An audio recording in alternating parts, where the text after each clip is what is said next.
Sveiki visi! Jūs žiūrite kanalą Bitai ir Baitai. Tai 111 pamoka, kurios metu mes kalbėsime apie delegatus. Prieš pradedant, prašau paspausti mygtukus like ir subscribe.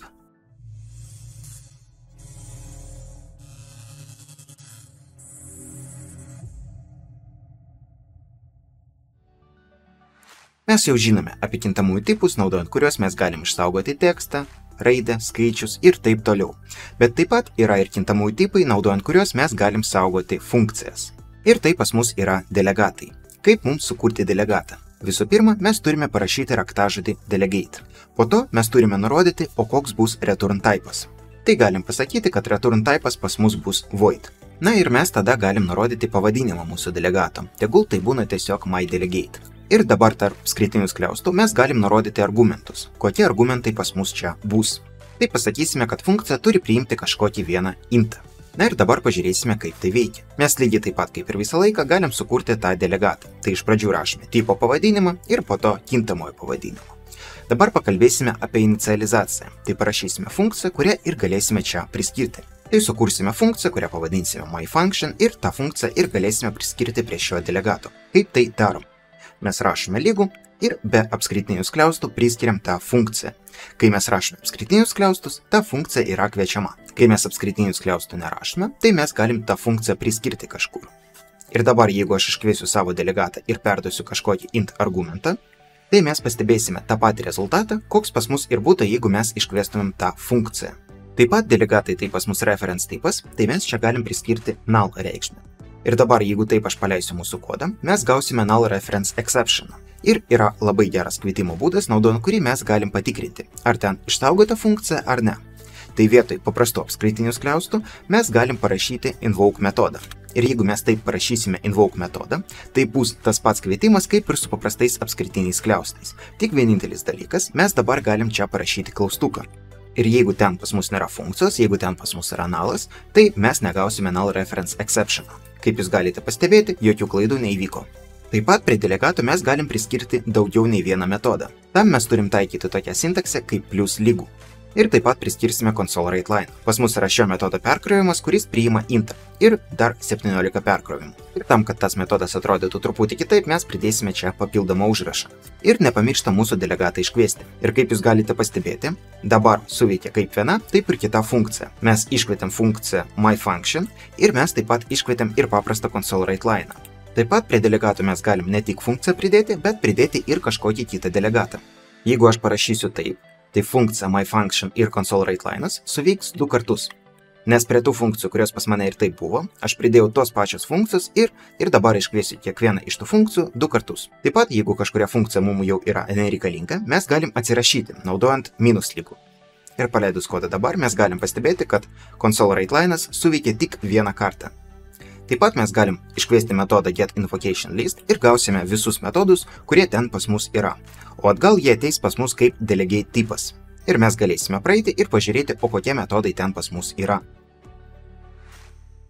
Tai jūs galite pastebėti, kad čia yra funkcija, kuria atiduoda voidą ir priima kažkokį intą. Ir turi pavadinimą myFunction. Jeigu aš paliksiu console_writeLine ten, tai galim pastebėti, kad dar ir informacija apie console_writeLine pas mane ateina. Tai void funkcija turi pavadinimą writeLine ir priima kažkokį intą. Taip pat delegatai pas mus gali būti ir generic tipo. Tai aš galiu aprašyti delegatą taip. Aš galiu pasakyti, kad delegatas priima kažkokį tipą T ir tas tipas pas mus čia bus. O atiduos tas delegatas voidą. Ir kai aš norėsiu deklaruoti tą delegatą, kaip jūs matote, pas mane atsiranda myDelegate su tipu int, mes tą delegatą deklaruojam ir iškart inicializuojam. Na ir taip pat mes galim sukurti kitą delegatą, kuris priims stringą ir kažką padarys su to stringu. Na ir lygiai taip pat kaip su apibendrinimais, apie kuriuos mes kalbėjome, čia jie gali būti kaip kovariantiški, taip ir kontravariantiški.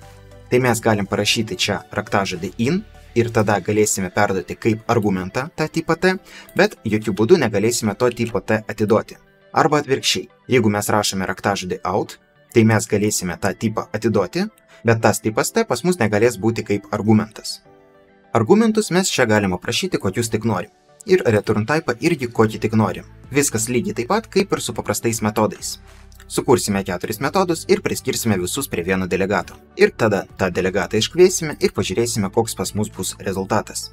Ir kaip jūs matote, mes gavome atgal rezultatą paskutinės funkcijos. Rezultatas visų kitų funkcijų pas mus nebuvo išsaugotas. Jeigu mes norime gauti rezultatą iš kiekvienos iš tų funkcijų, mes galim sukurti kažkokį listą arba bet kokį kitą konteinerį, praeiti pro visus mūsų delegatus, tos delegatus iškviesti ir rezultatą išsaugoti į mūsų listą arba bet kokį kitą konteinerį, kaip aš ir pasakiau. Ir tada atlikti reikalingus veiksmus su mūsų rezultatais.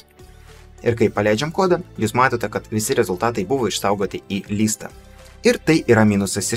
Mes neturim vieno tipo, naudojant kurį mes galėtumėm saugoti vieną metodą. Kai mums ateina delegatas, mes niekada nežinome, kiek ten tų metodų yra.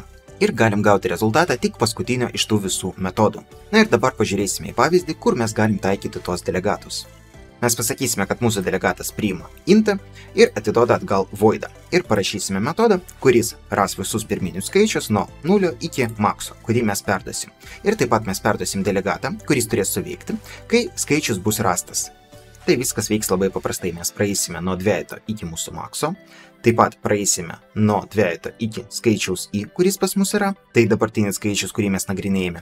Ir jeigu tas i dalinasi iš j, tai iš bet kokio skaičiaus nuo vieneto iki to i, reiškia tai ne pirminis skaičius ir mes callbacko nekviesime. Ir iškart galim daryti breaką vidinio ciklo. Bet jeigu mes nuėjome iki galo, iki to skaičiaus i, tai mes galim iškviesti callbacką ir ten perduoti tą i.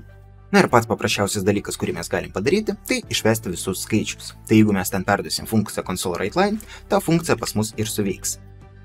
Tik čia blogai parašytas kodas, nes jeigu i ir j yra tie patys, tai mes bet kokiu atveju gausime 0. Tai callbackas nei vieną kartą nesuveiks.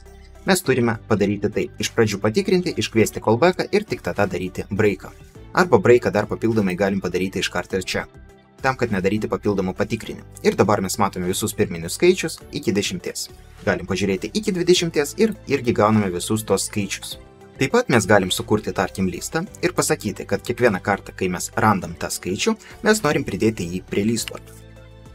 Tai aš parašysiu tą objektą mūsų listo ir pasakysiu, kad mes norim iškviesti metodą add. Naudojant string join viską suklijuosim ir išvesim į ekraną. Ir jūs galite pastebėti, kad metodas add pas mus irgi suveikia. Ir mes gavome visus tos skaičius. Kartais gali išeiti taip, kad argumentas, kuris yra perduodamas, mums nereikalingas. Mes sukursime savo klasę counter ir naudojant tą klasę paskaičiuosime, o kiek tų pirminių skaičių pas mus bus. Tai mums nesvarbu, koks ten buvo skaičius, mums svarbu, kad jis buvo ir tas metodas buvo iškviestas. Tai jeigu argumentas yra nenaudojamas, mes galim naudoti underscore.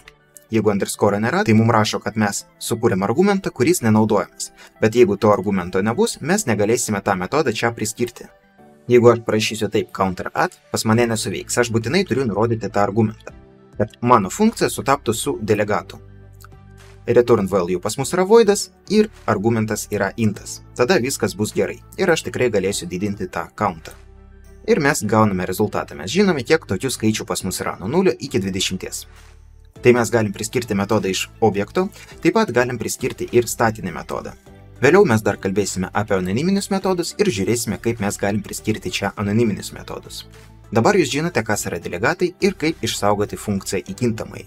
Jei norite užsakyti pamoką, galite tai padaryti paspaudus pirmą nuorodą video aprašyme. Ačiū, kad žiūrėjote, lauksiu jūsų kitoje pamokoje.